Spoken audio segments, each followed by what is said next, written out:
Hello, ഏവർക്കും smart PSC ഓൺലൈനിലേക്ക് സ്വാഗതം. ഈ PSC പഠിക്കുന്നവർക്കും PSC പഠിച്ച് ജോലി കിട്ടിയവർക്കൊക്കെ റിലേറ്റ് ചെയ്യാൻ പറ്റുന്ന ഒരു സംഭവം ഞാൻ പറയാവേ. ഒരു കുടുംബം, ഒരു സാധാരണ കുടുംബം. ആ സാധാരണ കുടുംബത്തിലെ ഗൃഹനാഥന് കൂലിപ്പണിയാണ്. കൂലിപ്പണി എന്ന് വെച്ചാൽ നിങ്ങൾക്ക് എല്ലാവർക്കും അറിയായിരിക്കും. ജോലിയുള്ളപ്പോഴേ ജോലിയുള്ളൂ. മഴ വരുമ്പോഴും അതുപോലെ അസുഖങ്ങളൊക്കെ വരുമ്പോഴും ആ കുടുംബത്തിന് വരുമാനമില്ല. ഓക്കെ, ഇദ്ദേഹത്തിനൊരു ഭാര്യയുണ്ട്, ഒരു മകനുണ്ട്. ഭാര്യ വീട്ടിലെ കാര്യങ്ങളൊക്കെ ചെയ്യുന്നു. അവർക്കും വലിയ വിദ്യാഭ്യാസവും കാര്യങ്ങളൊന്നും ഇല്ല, ജോലിക്ക് പോകാനുള്ള സാഹചര്യമില്ല. ഓക്കെ, അപ്പൊ ഈ ഗൃഹനാഥന്റെ ഏക വരുമാനത്തിലാണ് ഈ കുടുംബം പോകുന്നത്. ഓക്കെ, അപ്പൊ അങ്ങനെ വന്ന സമയത്ത് ഈ ബുദ്ധിമുട്ട്, തന്റെ ബുദ്ധിമുട്ടുകളും തന്റെ കുടുംബം അനുഭവിക്കുന്ന ബുദ്ധിമുട്ടുകളും മനസ്സിലാക്കിയപ്പോൾ ആ ബുദ്ധിമുട്ടുകൾ തന്റെ മകന് വരരുത് എന്ന് കരുതിയിട്ട് ആ അച്ഛനും അമ്മയും കൂടെ ചിന്തിക്കുകയാണ്. എന്ത് ചിന്തിക്കുകയാണ്? എങ്ങനെ നമ്മുടെ മകന്റെ ജീവിതം സുരക്ഷിതമാക്കാം. അവർ നോക്കിയപ്പോഴും അവരുടെ സാമ്പത്തിക സ്ഥിതി വെച്ചിട്ട് മകന് ഒരു എഞ്ചിനീയറിംഗ് സീറ്റ് വാങ്ങി കൊടുക്കാനോ അല്ലെങ്കിൽ ഒരു മെഡിസിൻ സീറ്റ് വാങ്ങി പഠിപ്പിക്കാൻ വിടാനോ ഒന്നും സാഹചര്യമില്ല. ഓക്കെ, പിന്നെ അവർ ആലോചിക്കുകയാണ്. എന്താലോചിക്കുകയാണ്? ഡിഗ്രി വരെയൊക്കെ പഠിപ്പിക്കാം, അതിനുശേഷം ഏതെങ്കിലും ഒരു PSC ജോലി എന്ന ലക്ഷ്യം മകനുണ്ടാക്കി കൊടുക്കാം. അപ്പൊ അവൻ എന്ത് ചെയ്യും? ആ PSC ജോലി നേടിയിട്ട് എന്നെയും എന്റെ കുടുംബത്തെയും നോക്കുകയും അവന്റെ ലൈഫ് സെറ്റിൽ ആവുകയും ചെയ്യും. ഓക്കെ, ഇങ്ങനെ അച്ഛനമ്മൻ ചിന്തിക്കുകയാണ്. അങ്ങനെ ആ മകന് ഒരു സർക്കാർ ജോലി നേടുക എന്ന ലക്ഷ്യം ഉണ്ടാക്കി കൊടുക്കുകയാണ്. മനസ്സിലായ?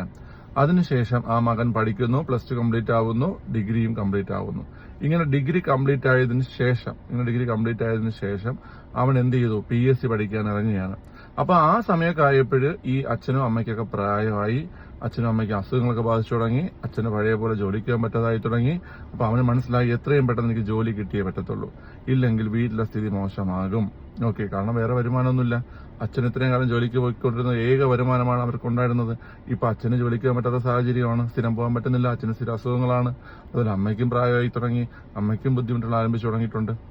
മനസ്സിലായില്ലേ? അപ്പൊ ഇവന് ഇനി ഒരു ജോലി കിട്ടിയാൽ മാത്രമേ എന്ത് ചെയ്യാൻ പറ്റത്തുള്ളൂ, ഈ കുടുംബം മുന്നോട്ട് പോകാൻ പറ്റത്തുള്ളൂ. മനസ്സിലായോ? അപ്പൊ അവൻ ഇങ്ങനെ ഈ PSC മേഖലയിലൊക്കെ ഉള്ള ആൾക്കാരത്തൊക്കെ അന്വേഷിക്കുകയാണ്. എനിക്ക് പെട്ടെന്ന് ജോലിക്ക് കയറണം, അല്ലെങ്കിൽ പെട്ടെന്ന് ജോലിക്ക് കയറണം ചേട്ടാ, അല്ലെങ്കിൽ എനിക്ക് പെട്ടെന്ന് ജോലിക്ക് കയറണം സാർ, ഞാൻ ഏത് പഠിക്കണം എന്ന് അവൻ ചോദിക്കണം. PSC മേഖലയിലുള്ള ആൾക്കാരുടെ ചോദിക്കും. അപ്പൊ അവര് പറയുകയാണ്, നീ പോലീസ് എക്സാം എഴുത്. പോലീസ് എക്സാമിന് ഫിസിക്കലൊക്കെ ഉള്ളതുകൊണ്ട് കോമ്പറ്റീഷൻ കുറവാണ്. അതുമല്ല, ഒരുവിധപ്പെട്ട ലിസ്റ്റിൽ വരുന്ന എല്ലാവർക്കും ജോലിയും കിട്ടും. അങ്ങനെ അവൻ തീരുമാനിക്കുകയാണ്, ഞാൻ പോലീസ് പരീക്ഷ എഴുതി ഞാൻ പോലീസ് പരീക്ഷ പാസ്സായി ഞാൻ പോലീസ് ആവുമെന്ന് വിചാരിക്കുകയാണ്.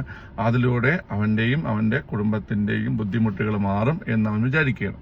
അങ്ങനെ ഇരിക്കുമ്പോഴുണ്ട് പുതിയ ഒരു നോട്ടിഫിക്കേഷൻ വരുന്നു. നോട്ടിഫിക്കേഷൻ വന്നപ്പോൾ ഒരു പ്രത്യേകത, ഇനി മുതൽ പോലീസ് ആകണമെങ്കിൽ 2 പരീക്ഷ എഴുതണം. അതായത് പ്രിലിംസും എഴുതണം, മെയിൻസും എഴുതണം. ഓക്കെ, അതിനുശേഷം ഫിസിക്കലും പാസ്സാവണം. റെഡിയാണ്, കാരണം ജോലി അത്യാവശ്യമാണ്. എന്ത് കാര്യമായാലും റെഡിയാണ്. പ്രിലിംസിന് പഠിക്കുന്നു, പ്രിലിംസ് പാസ്സാകുന്നു. മെയിൻസിന് പഠിക്കുന്നു, മെയിൻസും പാസ്സാകുന്നു. രാത്രിയും പകലുമില്ലാതെ കഷ്ടപ്പെട്ട് ഫിസിക്കലും എന്ത് ചെയ്തു?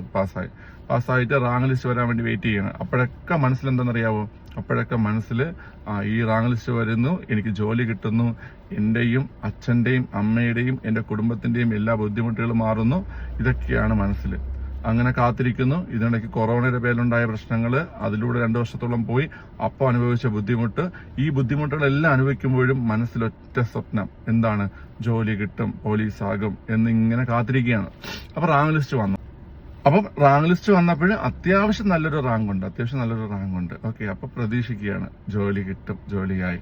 അച്ഛനോടും അമ്മയോടും പറയണം, അച്ഛ അമ്മ കഷ്ടപ്പാടെല്ലാം മാറാൻ പോവുകയാണ്, കാരണം എനിക്ക് ജോലി കിട്ടും. ഓക്കെ, അപ്പോഴും അവരിങ്ങനെ ചോദിക്കുകയാണ്, മക്കളെ ഈ റാങ്ക് ലിസ്റ്റിൽ എല്ലാവർക്കും ജോലി കിട്ടും? നമ്മുടെ റാങ്ക് മുകളിലൊന്നും അല്ലല്ലോ, കുറച്ച് താഴോട്ടല്ലേ. അപ്പൊ ഇവൻ തിരിച്ച് പറയണം, അല്ലമ്മ നമ്മുടെ റാങ്ക് അത്ര മോശമൊന്നുമല്ല. അത് മാത്രമല്ല, നമ്മൾ 2 പരീക്ഷയൊക്കെ എഴുതിയിട്ടല്ലേ, പ്രിലിംസും മെയിൻസ് ഒക്കെ എഴുതിയിട്ടല്ലേ ലിസ്റ്റിൽ വന്നത്, ഇത്രയും കഷ്ടപ്പെട്ടിട്ടല്ലേ നമ്മൾ വന്നത്. അത് എല്ലാവർക്കും ഈ ലിസ്റ്റിൽ വന്ന എല്ലാവർക്കും ജോലി കൊടുക്കാനായിരിക്കും PSC ഇങ്ങനെ 2 ഘട്ടമായിട്ടൊക്കെ ഇത് നടത്തിയത് എന്നൊക്കെ വിചാരിച്ചിട്ട് അമ്മയും അച്ഛനെയും പറഞ്ഞ് സമാധാനിപ്പിക്കുകയാണ്. അങ്ങനെ സമയം ഇങ്ങനെ കടന്നു പോകാൻ തുടങ്ങി. റാങ്ക് ലിസ്റ്റ് വന്നിട്ട് റാങ്ക് ലിസ്റ്റിന് കാലാവധി 1 വർഷമാണ്. സമയം ഇങ്ങനെ കടന്നു പോകാൻ തുടങ്ങി. ഓക്കെ, പക്ഷേ അവിടെ ഒരു പ്രശ്നം, നിയമനങ്ങൾ നടക്കുന്നില്ല. നിയമനങ്ങൾ നടക്കാതായപ്പോൾ ഈ വ്യക്തിയുടെ, ഈ പയ്യന്റെ വിഷമം കൂടിക്കൂടി വരികയാണ്. മനസ്സിലായ? അങ്ങനെ നിലവിൽ ഇപ്പം 2024 ജനുവരി മാസമാണ്. നിലവില് അവന്റെ അവസ്ഥ ഇനി എന്ത് ചെയ്യണം എന്നറിയാതെയാണ്. ഇനി എന്ത് ചെയ്യണം എന്ന് അവൻ അറിയത്തില്ല. കാരണം ഈ ജോലി കിട്ടിയില്ലെങ്കിൽ ഇനി എന്ത്? അപ്പൊ ഇതിനിടയ്ക്ക് വീട്ടിലും അഭിപ്രായങ്ങൾ വന്ന്, നീ ആ PSC പഠിക്കാൻ നിന്നെ വിട്ട സമയത്ത് എന്റെ കൂടെ നീ കൂലിപ്പണിക്ക് വന്ന് കൂലിപ്പണി പഠിച്ചിരുന്നെങ്കിൽ അതെങ്കിലും ആയേനെ. എന്ന് ഒരു അഭിപ്രായം വരെ അച്ഛൻ പറഞ്ഞു. കാരണം അത്രയ്ക്ക് ബുദ്ധിമുട്ടായി വീട്ടിലെ കാര്യങ്ങൾ. ഞാൻ ഈ പറഞ്ഞത് ഏതെങ്കിലും ഒരു കുടുംബത്തിന്റെ അവസ്ഥയല്ല, മനസ്സിലായില്ലേ? 10,000-കണക്കിന് കുടുംബങ്ങളുടെ അവസ്ഥയാണ് ഞാനിവിടെ പറഞ്ഞത്. നിങ്ങളിൽ എത്ര പേര് വീഡിയോ ഈ ഭാഗം വരെ കണ്ടിട്ടുണ്ടെന്ന് എനിക്കറിയത്തില്ല. പക്ഷെ ഞാൻ ഈ പറഞ്ഞത് 10,000-കണക്കിന് കുടുംബങ്ങളുടെ അവസ്ഥയാണ്. ഈ ബുദ്ധിമുട്ടുകൾ ഈ കുടുംബങ്ങൾ ആരോടാണ് പറയേണ്ടത്? എന്താണ് അവർ ചെയ്യേണ്ടത്? ഇനി എന്ത് ചെയ്യണം? ഈ കഴിഞ്ഞ ജനുവരി 12-ാം തീയതി സെക്രട്ടേറിയറ്റിന് മുന്നിൽ തിരുവനന്തപുരം മുതൽ കാസർഗോഡ് വരെയുള്ള CPO റാങ്ക് ലിസ്റ്റിലുള്ള ആൾക്കാർ 530/2019 എന്ന CPO റാങ്ക് ലിസ്റ്റിലുള്ള ആൾക്കാർ വന്നു, മനസ്സിലായില്ലേ? കാസർഗോഡ് നേരെ വണ്ടി പിടിച്ച് ഇവിടെ വന്ന ആൾക്കാരുണ്ട് ഒരു അരമണിക്കൂർ പരിപാടിക്ക് വേണ്ടിയിട്ട്. കാരണം അത്രയ്ക്ക് അത്യാവശ്യമാണ് ഈ ജോലി. എന്ത് ചെയ്തിട്ടായാലും ഈ ജോലി കിട്ടിയേ പറ്റുള്ളൂ, മനസ്സിലായില്ലേ? ഞാനും ആ പരിപാടിക്ക് പോയിട്ടുണ്ടായിരുന്നു. ഞാനും ആ കുട്ടികൾക്ക് വേണ്ടിയിട്ട് ആ പരിപാടിക്ക് ഞാൻ പോയിട്ടുണ്ടായിരുന്നു. ഒരുപാട് പേരെ കണ്ട് സംസാരിക്കാൻ പറ്റി. അതിലൊരാൾ ഞാൻ ആളുടെ പേരൊന്നും പറയുന്നില്ല. ആള് എൻ്റെ അടുത്ത് നിൽക്കുമ്പോൾ ആളുടെ വീട്ടിൽ നിന്ന് കോള് വന്നു, മനസ്സിലായ? കോള് വന്നിട്ട് ഇവൻ സംസാരിച്ചിട്ട് എൻ്റെ അടുത്ത് പറയാണ്, വീട്ടിൽ നിന്ന് അമ്മയാണ് വിളിച്ചത്, മനസ്സിലായില്ലേ? വീട്ടിൽ നിന്ന് അമ്മയാണ് വിളിച്ചത്. അമ്മ ചോദിച്ചു, മക്കളെ എന്തായി, പോയിട്ട് അവരെയൊക്കെ കണ്ടോ? അതായത് ഈ പറയുന്ന മന്ത്രിമാരെ അവരെയൊക്കെ കണ്ടോ? എല്ലാം ശരിയാകില്ലേ?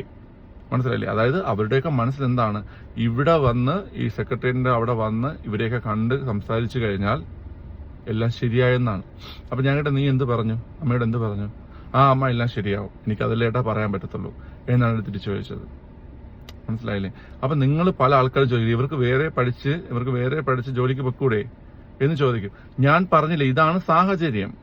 ഇനി വേറൊരു PSC പരീക്ഷയ്ക്ക് പഠിച്ചിട്ട് അതിൽ പരീക്ഷ എഴുതി അതിന്റെ റാങ്ക് ലിസ്റ്റ് വരാൻ വേണ്ടി കാത്തിരുന്ന് ഇതെല്ലാം ചെയ്തു വരുമ്പോൾ വീട്ടിലെ സാഹചര്യം എന്താണ്? ഒരു ജോലിക്ക് പോവാന്ന് പറഞ്ഞു കഴിഞ്ഞാൽ ജോലി അറിയത്തില്ല. കാരണം ഇതിൽ വിശ്വസിച്ചില്ലേ നിൽക്കുന്നത് 4 വർഷമായിട്ട്, മനസ്സിലായില്ലേ? ഒരു ജോലി അറിയത്തില്ല ഇനി. അപ്പൊ ഇതാണ് ഇപ്പോഴത്തെ അവസ്ഥ. അപ്പൊ ഞാൻ പറഞ്ഞു വന്നത്, ഇത് എങ്ങനെയെങ്കിലും ഏതെങ്കിലും രീതിയിൽ സർക്കാർ ഈ കാര്യങ്ങൾ മനസ്സിലാക്കിയിട്ട് ഈ കുട്ടികൾക്ക് നിയമനം കൊടുക്കണം. 100% നിയമനം കൊടുക്കണം എല്ലാവർക്കും. അവർ എഫിഷ്യന്റ് അല്ലേ? അവര് ഇപ്പം പറയുന്ന മാനദണ്ഡങ്ങളെല്ലാം, അതായത് പ്രിലിംസ്, മെയിൻസ്, ഫിസിക്കൽ എല്ലാം പാസ്സായിട്ടല്ലേ റാങ്ക് ലിസ്റ്റ് വന്നത്. അപ്പൊ അവർക്ക് നിയമനം കൊടുക്കും. ഈ കാര്യങ്ങൾ സർക്കാരിലേക്ക് വീണ്ടും ശ്രദ്ധയിൽപ്പെടുത്തുന്നതിന് വേണ്ടിയിട്ട് ഈ വരുന്ന ഡിസംബർ 19-ാം തീയതി തിരുവനന്തപുരം മുതൽ കാസർഗോഡ് വരെയുള്ള കുട്ടികൾ ഒരു ദിവസം പട്ടിണി കിടക്കാൻ പോവുകയാണ്, മനസ്സിലായില്ലേ? CPO ലിസ്റ്റിലുള്ള കുട്ടികൾ ഒരു ദിവസം പട്ടിണി കിടക്കാൻ പോവുകയാണ്. അത്രയ്ക്ക് ആവശ്യമാണ് ഈ ജോലി. സർക്കാർ കണ്ണു തുറക്കണം, അപേക്ഷയാണ്.